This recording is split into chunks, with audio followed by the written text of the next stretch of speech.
Hey guys, what's going on? Welcome to the show. This is Sports with Strawberry Ice.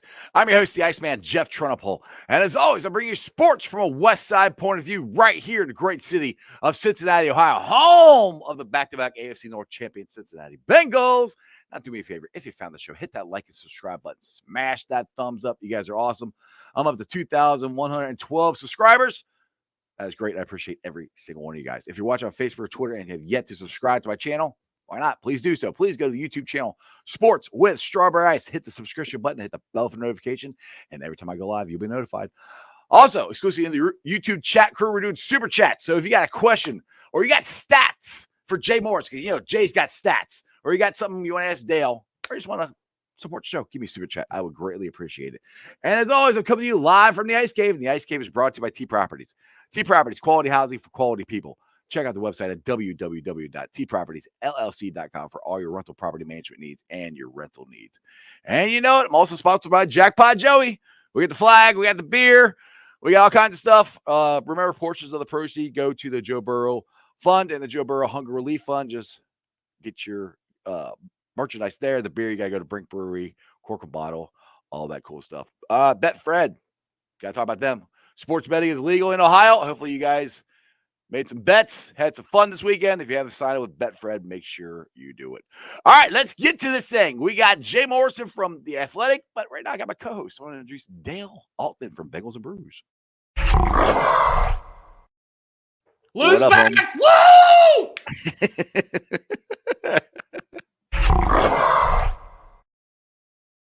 What's up, Jay? How you doing, man?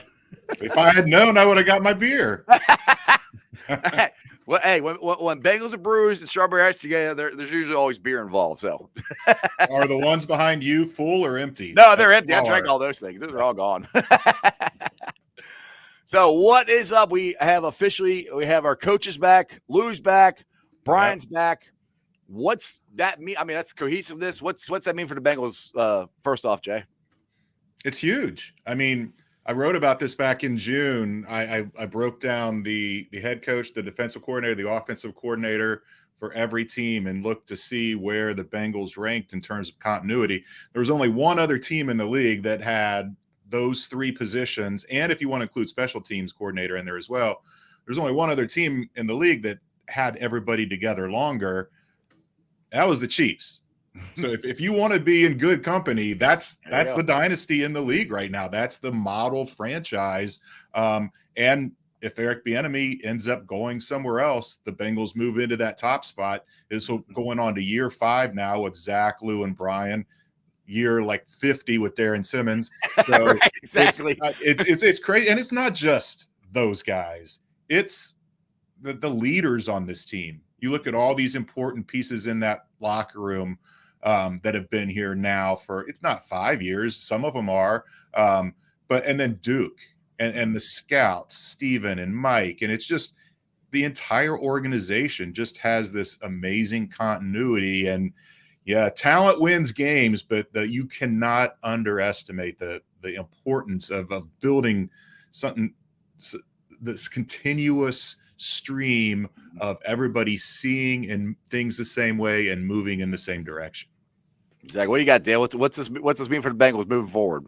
I think it's great, and I love too. You mentioned the scouts, so we know how important that is for the Bengals. Coaches also are part of the scouting for the Bengals because we have a smaller scouting staff. So having that continuity and looking at the last few drafts, you're continuing that. You've got guys that are on the same page. They know what they want. They know what they like, and they're all back to help with the draft process. Which, I mean, look at the Chiefs. They knocked it out of the park with their draft last year. Unbelievable. Almost every pick especially made a difference for them. But that's what I'm saying. Like, and we're going to have to do that some because now we're getting into having to pay people. Mm-hmm. So we're going to have to hit on these draft picks, and I think having the staff back together is going to be key for that. And I just think it's a great all around on field, obviously, but also for the draft. Yeah, I think it's awesome. I'm so happy we're keeping. I mean, I feel bad for Lou because I think he deserves a head coaching job. I think it's silly he hasn't got one, but selfishly, as a Bengals fan, I am ecstatic that Lou Dini is back. We got a question from Greg, and this is one that we've talked about a lot here. And will the Bengals cut or restructure Mixon? You can also ask that about La'el Collins too. What's your thoughts on Mixon first? They don't typically. I can't remember the last time they restructured. So I think the option is stay as is or cut him. And it take the whole whatever that situation was with the gun and the charges, and the charges dropped, could be refiled.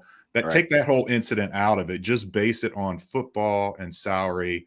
I think there's a good chance they do part ways with them. It's just the nature of the position. I mean, it Right. seemed like it was maybe not the best decision when they signed him to this long-term deal, but you understood how good he was. Number one, the talent. You understood that what he brings to the team energy-wise, and everybody feeds off of him. But they structured the deal in a way where they could get out of it after a couple of years without a huge hit on dead money. They would save $7.5 million, which immediately can roll right over into the Joe Burrow extension.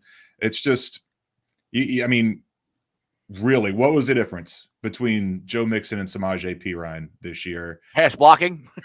Well, but yeah, but you're looking at, as far as production, Right. The you're production. No, not. yeah. It's not like there's going to be this major fall off if you part ways with Mixon and throw Perine in there, and then you go and maybe you get a guy in free agency who's got a 1 year, prove it kind of deal. Maybe you draft a guy in the 4th, 5th, 6th. Maybe you get a guy in the 7th round, like Isaiah Pacheco, like the Chiefs did this year. It's just there's so many quality backs out there, and they come from everywhere. And Mixon had a great career here, and I'm not saying they're gonna cut him, Right. but I think the odds are greater that they do as opposed to they don't. Well, you just don't in this day and age. You just don't pay running backs as much as Joe's going to make this year. He'll be in the top. I think somebody said 5% of Bengals money as far as top paid players if he comes back this year. And you just don't pay running backs that much. It's just not the way it is. I hate to say they're a dime a dozen, but like you said, you can draft one. We can get one on a free agent that's a little cheaper. So I'm with you. I think that's possibly the road they're going to go down there. Mm-hmm. What do you got, Dale? No, I mean, I agree with everything Jay said, and saving that money this year. And it's actually a really good class, too, in the draft for running backs this year, especially the sweet spot is like those 3rd through 5th round. So if you can get a guy that you think you're going to get similar, I mean, this year, honestly, Mixon didn't have a great year. So you might get better production from a guy in the 4th round that you're paying pennies compared to, $12 million and saving 7.5 on the cap. So I think they got to make that move, unfortunately, because, I mean, his times here has been great, and he is a leader, and he does bring the energy, but at some point you got to say, okay, the business side of it, it goes both ways, right? We see guys leave because they get better deals. So that's going to happen to Jesse Bates this year. Yep. So it goes both ways, and sometimes you got to make that cut and move on. And, I mean, if you look at Jay's a big stat guy, so I'm sure he's seen the running backs and the averages of running backs and both the teams that was in the Super Bowl, the amount of salary compared to that 12 million, it was not even close or it was like the entire running back room, right? Wasn't even close. Giving second contracts to running backs just isn't smart business. And the Bengals rolled the dice and they did it, and they got a good year out of Joe, and then they got an okay year this year. They did well. The offense took off. It wasn't because of Joe, but he was a part of it. But yeah, now you're looking at I think it's gonna be 10 million this year if they keep him, and that's just right. The production per dollar, it's just not a value. Yeah. Now let's talk about what everybody's been talking about here since the AFC Championship game is the Bengals offensive line, which again we're talking about it again. But my opinion is I think the interior line, I think it's fine. I think Cordell Volson could get bigger, stronger. I think he can improve. Kappa and Karras were great. I think it's more of the tackles. Like, will Jonah come back from his knee and be fine? What we saw from Jackson Carman, is this fool's gold or is this something moving forward? And then do you draft one in the 1st or 2nd round, like the kid out of Tennessee or the kid out of Ohio State, which they could possibly be there. They'll probably be there at 60, but they might be at 28. What's your thoughts on what they're going to do with the tackle, basically the 2 tackle positions? Yeah, I mean, Jonah's a good question. The good thing for the Bengals is they have another year to figure it out. He's going to play this year on the 5th-year option. That money's going to be guaranteed. He's got at least 17 more games to prove that he can be the left tackle of the future. Whether he will or not, I don't know. I'm not sure about Collins. I think he's right in that boat with with Joe Mixon, where I think it's more likely than not that they part ways with him. Maybe a little less so than Mixon, just because of how hard it is to find offensive linemen. Right. But you're talking about a guy that tore his ACL on Christmas Eve. How good's he going to be? Well, is he even going to be ready for the beginning of the season? Exactly. Yeah. To me, that's part of it, because if you can keep him, and doesn't he have a big per game? He gets paid per game he plays in his contract, so that may be a reason to keep him. Yeah, around. I'm not sure if that what the I don't have that here in front of me what the structure of the deal is, but it is, again, this is going to be the biggest cap hit of the 3 years for Collins. And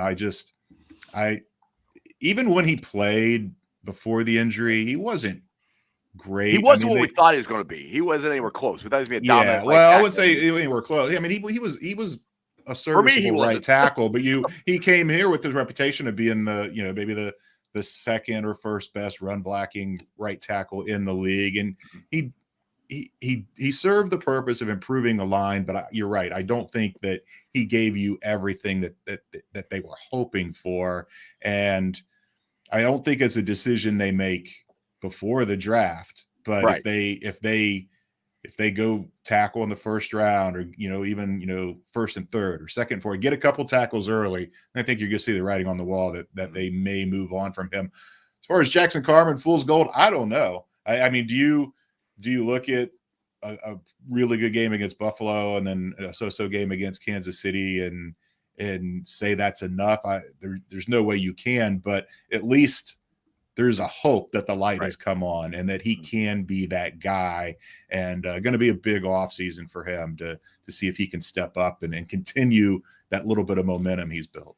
Yeah, he's at least earned his spot. He'll most likely dress for every game this next year, unless he takes a big step backwards. That's how big those 2 games were for him in his career. I mean, he literally wasn't dressing for over half the games, and to come in and step in those 2 games, especially the Buffalo game, and play as good as he did, I mean, that gives you hope that maybe there is something there. But like I said, like you said, I have a feeling they're going to go with Jonah, and I'm kind of concerned about Jonah's knees. I mean, he dislocated both his kneecaps in the same season. I mean, that's such a freaky injury. Right. I'm like, that's what's so weird. I'm like, now, how's he going to be back? Can he fully recover to that? And still, because there's still more we want out of him to be the elite or all pro left tackle that we all hope he can be there. And with the 2 knee problems now, I don't know if that's something that can happen, but having Jackson Carman right now as a backup, I don't think it's a bad way to go about it at all. No. And I wonder too, if Jonah's future in this league is as a right tackle, where, maybe if they do go get a stud left tackle, maybe they flip him to the other side. I don't know how thrilled he would be with that, but he's going to spout the line, do what's best for the team. Right. We'll see. There's a lot to be determined. You still have free agency, you got the draft. We'll see what the roster looks like. But I think all options are on the table there as far as what they want to do with him. Yeah, it's funny you bring that up about right tackle. That's what I've said a lot. It's like, maybe if Jonah is set at your left tackle, maybe Jackson has a shot at the right tackle position next year. I think it all depends on the draft. The draft's going to determine, I think, what they do with the O-line more than anything. But that's one thing I said, maybe move him to the right side. They were adamant that he's their left tackle going into last year. I remember it was at the pre-camp luncheon when they said, no, he is our left tackle. But a year later, maybe that changes. Yeah, who knows? We'll see. Now, we're at 28 here. Now, this is like the question I like to pose to people, because I don't know if it's going to happen. I'm not sure what the likelihood of it to happen is. But if Michael Mayer and one of those right tackles that we talked about is there, the kid from Ohio State, a kid from Tennessee, if one or if Michael Mayer and one of those linemen are there, which one are you taking there, Jay? Yeah, I mean, a lot depends on what happens with Hayden Hurst. If you bring Hayden Hurst back, I don't think it precludes the option of taking a tight end in the first round, but it lessens the likelihood of it. We'll see how that plays out. I don't even think it comes down to those 2 positions. I'm writing a couple of pieces right now, looking at the 3 most likely positions on offense, the 3 most likely positions on defense. I think wide receivers in the mix there, certainly safety with Jesse moving on. It'd be odd to see them take a safety in the first round back-to-back drafts, but that room is not I mean, the assumptions is Von Bell's coming back, but what if he doesn't? And even if he does, it's him and Dax Hill. And then what do you got? I mean, Brandon Wilson's not a safety in this league. And so it would not surprise me to see them go that route again. I don't think they go linebacker, even with losing Pratt, most likely. And then, interior D-line, an edge guy. I mean, there's a lot of ways they can go. Corner. If Eli Apple's going to move on, I don't know. I mean, he's an ideal fourth corner in my mind. Does he want to be here? Does he want to be right?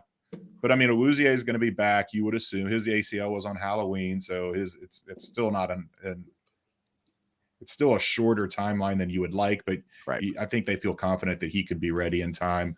And then Cam Taylor, Britt, and Mike Hilton. So those are your three. But this team they've always had that philosophy of getting the next, that it's not always drafting for immediate need in the first round. And that's what Dax Hill was. It was a contingency. If Jesse did sit out the year, I don't think they really thought he would, but it's like, you need to have that guy in place before you need that guy. And we've seen him do it at corner all those years back in the last decade. So it's best player available, it's best position available.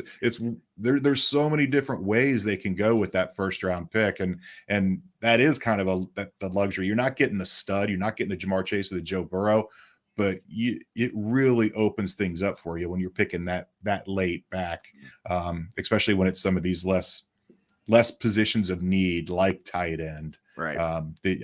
And there's Dane Brugler who writes for us, and he put out his top 100, just came out today.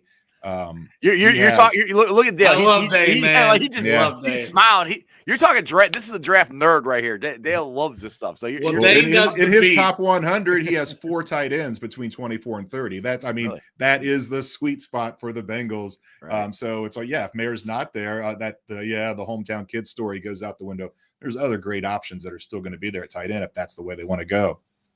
Well, I'll add to that, and I'll say Darnell Washington from Georgia, I'm sure I won't speak for Dane because I haven't seen the updated board, but he's a lot of people's tight end number 2. But he is 6'7", 280. And he's a monster. There's reports so he is huge to watch the combine coming up in a couple weeks. I'm excited for it. I can't wait.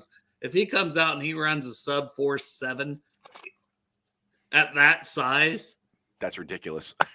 Well, here's the other thing. I mean, he is such a good blocker. He blocks like a tackle. So you can put him in there in a jumbo package. Put him in there as an extra offensive lineman, and then all of a sudden you leak him out into a pass route. He is a very interesting prospect. I agree with you. He's one of the guys I've got on that big board that's going to be on that piece coming out. If he runs the time that he may run from some of the reports out there, if he does that, he's not going to be there 28 though. You think? You got Michael Mayer, who is baby. True. His name is Baby Gronk because I know Michael Mayer. I like him. All right, but that's what I'm saying. And tight end is just for whatever reason in the draft, it pushes down. Hey, you got a Bijan Robinson, who's a top 15 talent, but he's a running back, and it's a strong class in the middle. So I think that could get pushed down. Now, would you consider that at all, Jay? I know we've kind of talked running backs, but like a Bijan Robinson, if he fell. That would be a huge mistake. Do not take a running back in the first round under any circumstance. Yeah. The last 2 times the Bengals took a running back in the first round, Chris Perry and Kajana Carter. There's probably some PTSD there. Yes. And they've done very well taking those guys in the second round with Mixon and Corey Dillon and Jeremy Hill, Giovanni Bernard. So I just don't pay running back second contract and don't take running backs in the first round.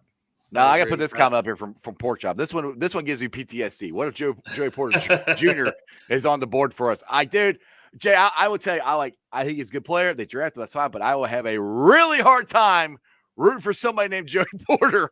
But what's your thoughts on Porter and possibly being a Bengal? Fine. That history is history, and who knows? He may be completely different than his dad. Who knows? But I haven't really dug into the defense. Come here and root for the Bengals. yeah, that would be interesting. But I just if you have to throw all that stuff out. If he's there and he's the best player on the board, then grab him. I don't know if they go linebacker in the first round, but Wait, I he's would be not even. He's a corner. He's a corner. Yeah, I have him corner I'm one. sorry, I'm going with the older Jerry Porter. Corner. Yeah, he's corner. But yes, corner, safety, all those are in play in the first round, and his name. Just throw that. You got it. You have to just look at the player, the talent. I wouldn't. And plus, who maybe was it? Darren, the only coach on the staff that was even here when that whole thing happened in 2015. So yeah. Well, it's not like Pac-Man's making the decisions. Pac-Man would be like, hell no. Well, I mean, I think he goes top 15, but man, if you draft Joey Porter Jr. and then at some point we have Joey Porter, his dad, as ruler of the jungle, you can't fucking have somebody give you this story, Jay, to write about on The Athletic. Well, it has to be for a Steelers game in prime time. Yeah. When they bring him back for ruler of the jungle. Perfect. Even better. Oh my God, that'd be hilarious. All right, Jay, I know you got to get out of here at 6. Well, we always enjoy the Jay's Got Stats thing you have, and we want to our friend the Orange Arrow Derek tweeted this out to us, and we want to make sure that maybe he knows what he's talking about. But hold on, co-host the Bengals and Brews, because I need to get Jay on Bengals and Brews. Yeah, yes. There you definitely can have a couple beers and we can do that on my show too. But yeah, definitely go on their show. So this is what Derek came up with. It says, heads up, 5 of the last conference championship losing teams won the Super Bowl the final year or the next year. Whoa! You're not good with reading. So, what? Jay, it was 5 out of 11 past season. So there's 2 teams that loses in the conference championship round have went on to then win the Super Bowl the next year. So I had this one on our podcast this morning. I haven't listened to it yet. Let me it just posted. So right before I came on here. So let me find it here real quick. So here's the deal. You have to go back to 2017. The Jaguars and the Vikings were the 2 teams that lost in the conference championship games, didn't make the playoffs the next year. Since then, every team that has lost their conference championship game has come back and won their division the following year. 4 of them made it to the championship game. 2 of them, the Chiefs, this year and in 2019, won the Super Bowl. Overall, since 2000, of the 22 teams that lost their conference championship game, 16 won the division the following year. Ooh. 7 of the last 13 made it back to the championship game. 5 of the last 11 have won the Super Bowl. That's AFC. That's AFC only. That's not all. So basically, you heard it here on Strawberry. Jay Morrison is saying the Bengals are going to win the Super Bowl next year. I'm not saying that, but it is funny because everybody talks about the Super Bowl hangover for the team that loses the Super Bowl, but it's like it works in the exact opposite when you lose in the championship game. When you get that close to the pinnacle and you lose, and there's just maybe that little extra hunger, that little extra drive of getting so close and wanting to get back. Right. And this goes back to the continuity we were talking about, because so many of the times when these teams go to the Super Bowl and lose or win, you're talking about teams that have been building for that for so long, and you've got free agents that you can't afford to pay anymore, and you're losing coordinators and you're losing key position coaches, and that's just not happening with the Bengals. Right. I really do like their chances to bounce back and be in that championship game again next year. Again, we got to see a lot happens between now and then. We got to get. But you can't look at this roster and say it's a long shot. No, I'm just shocked. So, did you put this on Twitter or somewhere before? That podcast hasn't come out. That Derek, of all people, the Orange Arrow, also knew this stat somehow. I know. Oh, I'm shocked. I thought for sure you were going to say it was wrong. We were hoping you were going to say it. No, he's absolutely right. Oh no, we're never going to hear the end of it. I'm never going to hear that. No. He also on our show last year predicted Dax Hill as the first round pick. So. Wow, that's impressive. But the guy he really wanted, the freaking Chiefs took him. No, that's the guy I wanted. As I said, the guy you really wanted, the Chiefs took, which was what was his name again? George Karlaftis. You got Karlaftis. Yeah, I wanted to say Karlaftis. Yeah, the Purdue defensive end. Yep. I couldn't believe we got that close. Speaking of, we're getting to keep our coaches, and everybody's talking about Joe Burrow and T. Higgins, and eventually next to Jamar Chase, and I think the narrative of Jackpot going to take less money. I don't think it's necessarily true. I think he's going to be the highest paid quarterback, but they're structure it more like Patrick Mahomes, so that T can get his money, Jamar get his money. And what's your thoughts? What are you thinking of how the contract situation is going to go with him, T and Jamar and Logan Wilson and everybody else coming up here that we got free agents that we got to sign? I think there's a big difference between I think and I know, because Yeah, if you yeah, listen yeah. to that quote, if you Yeah. listen to that quote from Jamar, he's like, I think this and I think Right. that, and I think Joe's going to do this. Right. Does he know? I mean, Yeah. has Joe actually told him that, or is he just That's kind of trying where to speak it to into me- existence? And Right. To me, if he's saying it, then you would think they would have some conversations about it, wouldn't you? I mean, that's kind of I don't know. I mean, they Yeah. get on these live interviews, and you don't want to kind of get stuck, so you got to say something and maybe Right. I don't know. I don't know. I have no idea what their conversations have been like. Right. Um, You don't have the bug in Joe's place to find out. You know, Yeah, no. The Athletic hasn't paid for that yet. Yeah, I don't want to go to jail. I'm not pretty sure you're not allowed to do It's that. not worth that, right? Exactly. But yeah, I would assume the plan is to keep Jamar here long term. Mhm. Can they afford to keep him and T. Higgins? Maybe they can. I don't know. The other question there, if you see that interview with T. Higgins and they ask him point blank, do you see yourself as a number one receiver? Yes. He didn't hesitate. Yes, I see myself as a number one receiver. Well, if he says he sees himself as a number one receiver, he's going to want to be paid like a number one receiver. Is he going to want to be targeted like a number one receiver? Is he going to be happy splitting catches and targets and touchdowns and all that with Jamar Chase? Yes, they love what they have going on here, but I mean, you know these guys have egos. They want to go out and prove that they are the man.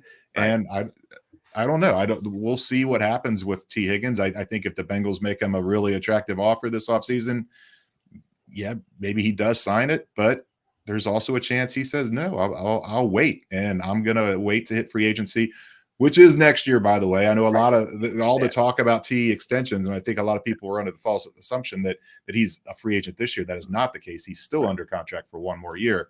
But we'll see whether he wants to go out and see what his value is, because it'll be massive if he has any kind of year like he's had these last couple of years, and he has that again this year. He is gonna get paid if the Bengals let him hit free agency. And the interesting thing for me, just say the Bengals do sign Joe and they do sign T this year, is how they would do the salary cap, or I mean the signing bonus. Because to me, they're probably going to get a huge signing bonus, and that goes toward the cap this year. So that's where I wouldn't be surprised. You can spread it out. Oh, you can? You can spread out that signing bonus. Oh, okay. Yes. And same with the money for, Joe was supposed to make 11.9 this year as part of his rookie deal. Paul Dehner's done all the math on this, and you can probably assume that if he signs that long-term extension, no matter how crazy big it is, Deshaun Watson type money, whatever, you're still looking at probably in the 15 million range this year, maybe in the 19-20 million range next year. And then in that third year of the new deal is when it gets crazy. That's what Buffalo is going to be dealing with this year with Josh Allen. So it's the rookie quarterback window is not closing just because Joe Burrow signs a huge extension. You are still going to have him on a very manageable number for the next 2 seasons. That's good. All right, you got anything else, Dale? Before we let Jay go, he's got to go do some Valentine's Day stuff. I heard. It is that day. Hey, just excited to actually, talk to you face to face. I love you guys' show. You and Paul kill it. Big Thanks. fan. Would love to have you on Bengals and Brews sometime. It'd be an honor. We'll crack a couple open, talk some football. I've been on Bears and Brews, so it only makes sense that I go on Bengals and Brews. Makes sense. How can you? Oh, you have to now. Actually, I don't think it was Bears. I think it was Bears over Brews is what it was. I can't remember what it was. It was a couple of years ago when they played them, leading up to that week 2 game. And sure, yeah, just hit me up on Twitter and we'll get it scheduled. Now you have to tell Paul that you were up 3-1 or no 4-1 on him. He's only been on the show one time. This is your 4th time on the show. So okay, you got to make sure you hit him up, because I've already DM'd on Twitter and he has the answer. So you got to say, I'm up 4-1 on you on Strawberry Show. You got to start catching up. I'll needle him. All right. Happy Valentine's Day. Yeah, All right, thanks. same to you Enjoy guys. your evening. See you guys. Yep. All right. So there you go. That's Jay's thoughts on all things Bengals. Where are you at on the state of the Bengals right now? I mean, I like the Super Bowl ended. We got Super hangover. I'm getting into. I don't want to talk about Super Bowl anymore. I want to talk. We got draft. We got the combine coming up. This is your time of year. We're not even going to mention the Juju with the Valentine thing. Thought he's being funny, like about holding me. You didn't even mention that, did you? I did not. Okay, so it's James Bradbury and like, you hold me at just the right time or whatever. Yeah. And you're so funny, Juju. AJ Brown shot back at him, which he was like, congratulations. Congratulations. You guys, you earned it. So he wasn't even like being salty in that way, but he was literally like, bro, you of all people, like you're not that guy. Juju. Right. One, you're not that guy in any way, shape, or form. Number one. Number two, TikTok boy. That was my favorite. I'm just calling him TikTok boy. Well, he hasn't been the same since Von Bell blew his ass up a couple years ago on Monday Night Football. Just saying. I think that hit is really, because it really ruined him. Just saying.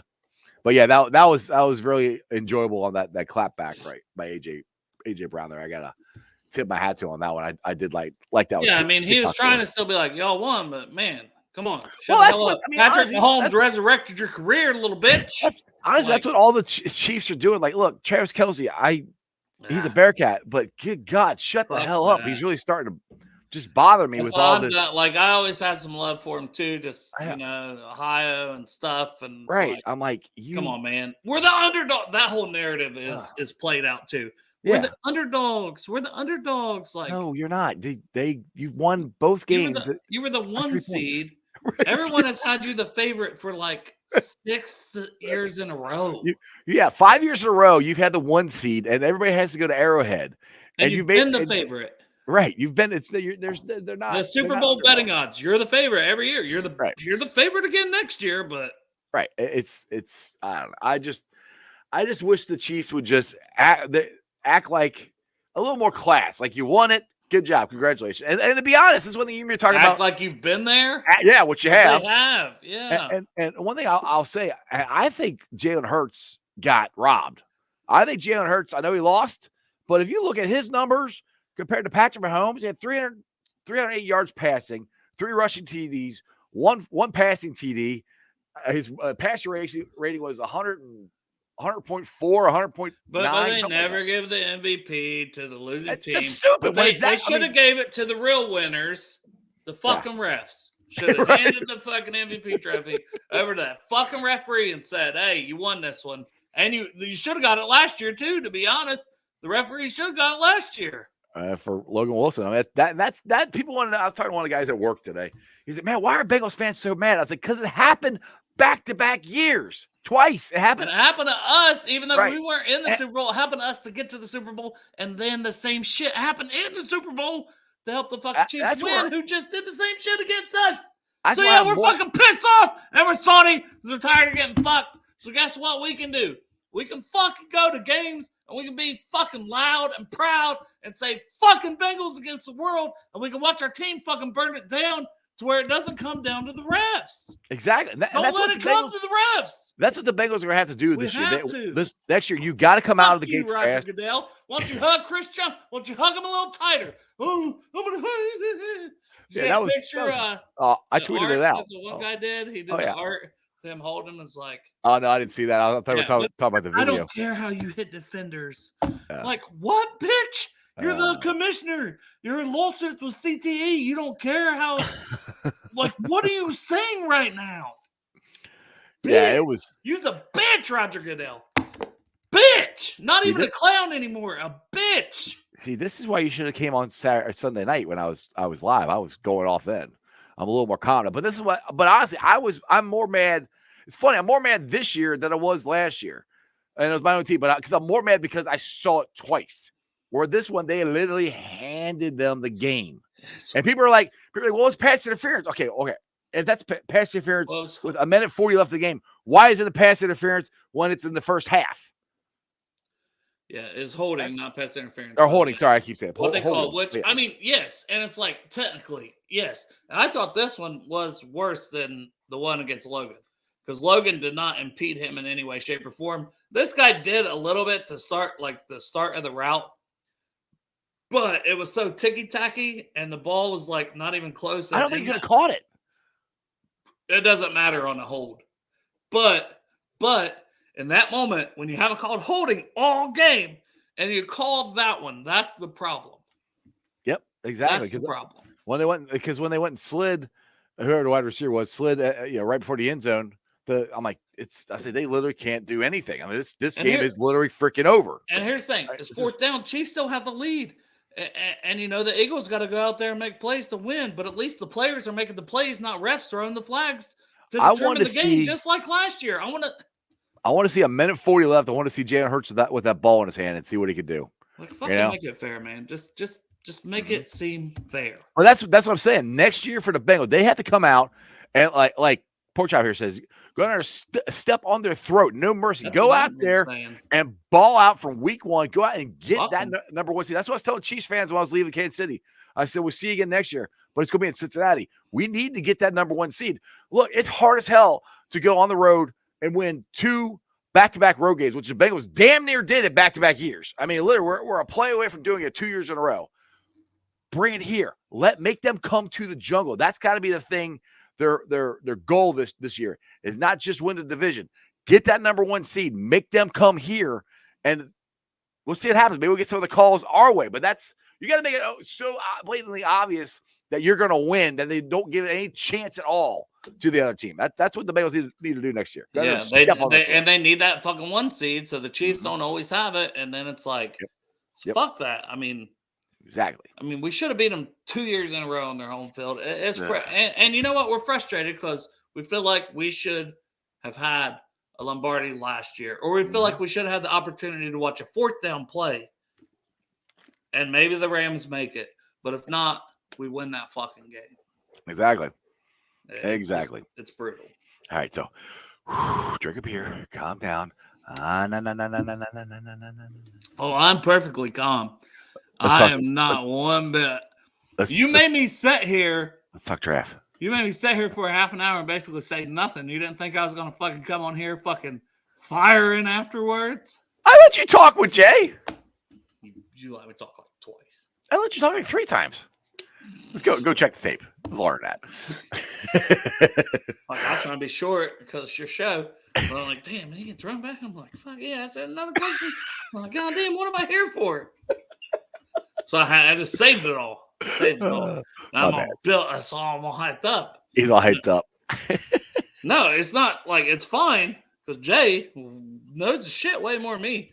But then I was all being all like, over here. Now I'm just ready to go. Ready to go. All right. So this is like go fuck my wife. Jesus.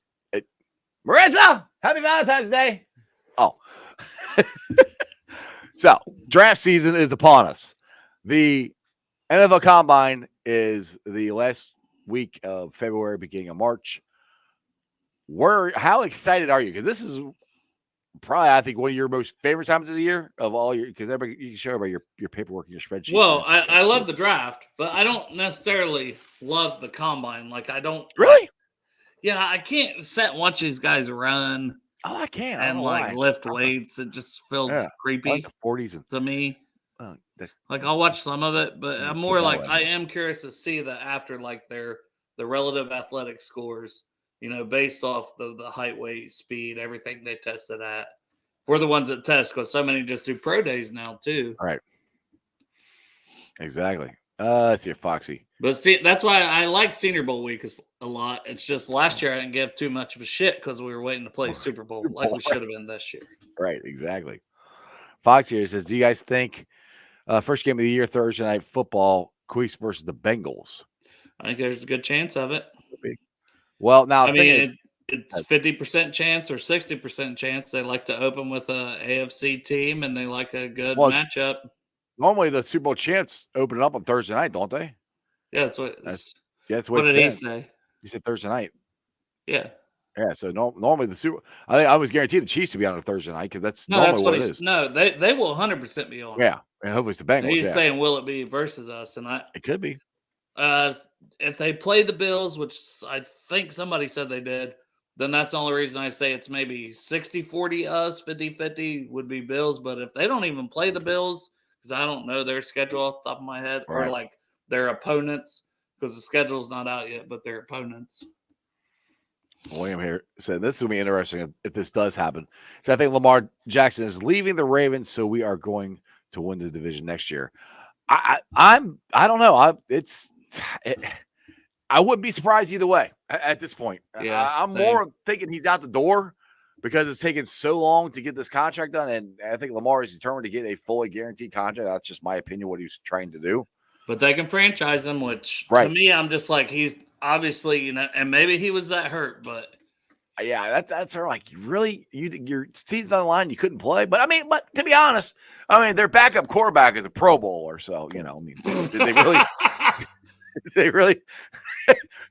Come on, when you got a backup Pro Bowler, sorry, I was supposed to take that seriously, right? Fucking exactly. Tyler Huntley. And they played a flag football game, man. Like they used to do that with they used to play the game that those guys just played with guys that played 20 years ago. Yeah. Like, they would do it on the beach. Yeah. And until they tore their ACL, they quit doing it. Whatever, man. Just let it die. Honestly, let it. Hey, maybe you enjoyed it. Whatever. Well, I actually enjoyed the dodgeball, to be honest. That was kind of more interesting than the game. I didn't really care about any of it, so I didn't watch any of it. Like I said I wasn't going to watch the Super Bowl. I lied to everybody. I ended up watching the Super Bowl because you're going to watch it. Well, I didn't watch I don't know, maybe the first 5 or 6 minutes of the game, and then I'm like, well, damn it, everyone's watching it, and everyone's talking about it in the group chat. Like, I guess I should watch it. I should watch it. I gotta be part of the group, guys. FOMO. So I watched it, and it was a great game. That's the shittiest thing with that flag. I said, I was like, such a great game, and they ruined it. Yeah, they ruined it. That's exactly what I kept saying Saturday. It was a great game. Ruined it. The Chiefs still could have made a play on defense, or the Eagles come down and have to march with under 2 minutes. Like, all you do is kick a field goal. God, how perfect is that of a setup for NFL and what you want your league to be? Mm-hmm. Foxy says they do play the Bills. Yeah, so that's the other team that I could see if the Chiefs play the Bills. Well, wait, do we play the Chiefs? We play the Chiefs, yeah. In Kansas City? Yes. Finally, because we played at home forever. Yeah, it's not here. It's in Kansas City. Okay. So they – oh, wow. The Chiefs got a pretty good setup then. The two best teams both have to go to Kansas City. Yeah. After winning the Super Bowl? Damn. Must be nice. Have Roger Goodell fucking one of your defensive tackles. That was so weird. I saw that night. I'm like, yeah, he doesn't root for anybody. I'm like, all right, whatever, dude. Where people were like, he'll celebrate with the other team, which is like, whatever, maybe. But this man picking him up, hugging him like that. I know. That was just. Should have sprayed champagne on him. We did it. We did it. But you could clearly hear on the audio that he said, I don't give a fuck how you hit the quarterback. Can't make this shit up. like you can't make it up, man. Bitch, we're literally accusing you of rigging this leg, and then here you are doing all this. Right. I don't know. Ken says it was Robert Edwards that game on the beach and ruined his career. There you go. That's why they don't do that anymore. I was talking about like the veteran ones. They had ones then with I'd be like, damn, Brett Favre's out there. Which shit, we don't want to talk Brett Favre. We'll sue Pat McAfee.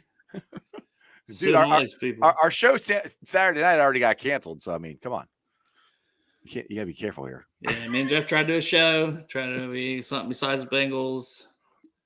And YouTube, nobody can watch it now. YouTube, literally, unless you watch it live. It's not blocked on YouTube. They blocked that whole episode. Can't find us. I don't know what we did. It was that good. we blew the internet up, literally. They literally said copyright infringement over the entire show. Like, they censored us in a way they don't censor anyone else. Yeah, I've had copyright stuff before for different videos and stuff I played, and you just cut them out, but I've never had them just block the whole freaking show. I have to get on there and try to figure out what's going on.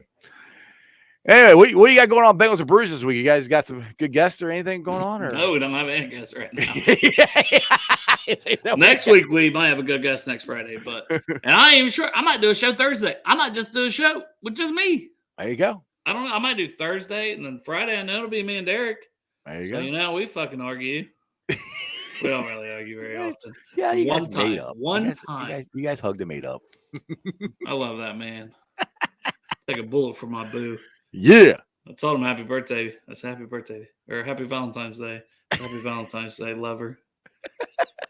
Did he hurt you back? It was over the phone, Jeff. I thought you texted him that. If we lived closer, it would have been in person. We would have had lunch today. Okay? We still love you. You guys live closer than I do. Do you? You live as close to Derek as I do, to be fair. So if you ever want to meet for a three-way, it's happening at Derek's farm. Derek's farm. There you go. Have a big old bonfire. Carries 316, baby. 316. I do love that shirt. That is awesome. I need to get one. I fucking love y'all in the chat, and I fucking love beer. I love my wife. Yeah, she's watching. Oh, quick! Put out tonight. Well, you should. It's we got Lou back. We got Lou back. There you go. Yeah, maybe poor job. You might have to do the show with me. Yeah, you can jump on with him. You could jump on it. Yeah, look, Foxy said he'd jump on with you. Get the whole crew together. There you go. There you go. All right, man. I think we'll end this because I am gonna take my wife out for Valentine's Day dinner. Are you taking her out to eat, or are you eating her out tonight? Taking her out to eat to an Italian restaurant. Or are you eating? Is she Italian? Or are you eating out Italian? He's not Italian, no. Damn it, I ruined that. All right. Well, I'm glad Lou's back. Love y'all. Hooday. Jeff's got a tiny penis. He's never seen it before. He has no idea. Oh, my God. Why do I let him on the show? Oh, I love that dude. All right, let's get to the Facebook groups that let me live stream. I appreciate every single one of them. They are Hooday Nation, Hooday Legion, Bearcat Ruckus, Radical Reds, the Ohio State Bucknuts, and the Ice Bar. And then you can follow me on all my social media platforms, all under Sports with Strawberry Ice, on Facebook, Instagram, Twitter, and TikTok. Twitter handle is at Jeff A. Trunapole. TikTok is at Iceman90. I should be pulling a sound off later on tonight. Put it on the podcast. If you missed any of the show or any of Jay Morrison's comments and you want to just listen to it, not watch for an hour, go check it out. It's on BeanPod, Apple, iTunes, Spotify, Google, Stitcher Play, pretty much wherever you get your podcast. Please make sure you rate, like, and review.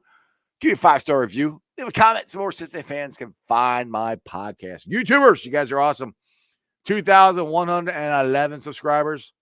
You guys are unfreaking believable. Like I say, every single show. Well, for you guys, I wouldn't be able to do this. Anyway, happy Valentine's Day to everybody out there. Go out there, hug your wives, your boyfriends, girlfriends, whatever you got, and have a wonderful, wonderful evening. And that's just sports, baby. See ya!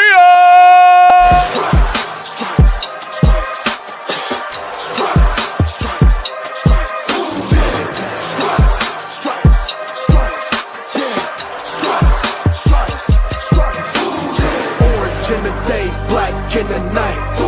Stripes in our veins, sparks gonna fly. The beast is awake, orange, black, and white. Cause when the jungle come alive, day we ignite in Cincinnati, we gon' rise in the jungle, we unite in dripping orange and black and white. Day when we fight, live and die in these stripes. Wake up the beast, every game day is a feast. Time to bust it off the leash. In the jungle, dripping heat. Tigers strike the city streets. East side, stand up. West side, stand up. If you reppin' Hooday, time to put your hands up. Bengal stripes, we in it. New day, new age, yeah, we get it. Cincinnati, jungle fitted. Hooday in our house, we win it. Orange and black and white, we build it. Earn our stripes, you know we kill it. Bleed our colors, jungle dripping. Nasty, natty, yeah, we live it. the city loud. Yeah, we feasting now. Fit the bounce, make the city howl. Now we beasting now. Thunder through the tunnel from the sideline to the huddle. Stripes be tatted on the jungle when we flex that who they muscle on them. Cincinnati, we gon' rise in in the jungle, we unite in drippin' orange and black and white. All day when we fight, live and die in these stripes. Now who got 'em, who rockin' on? Now who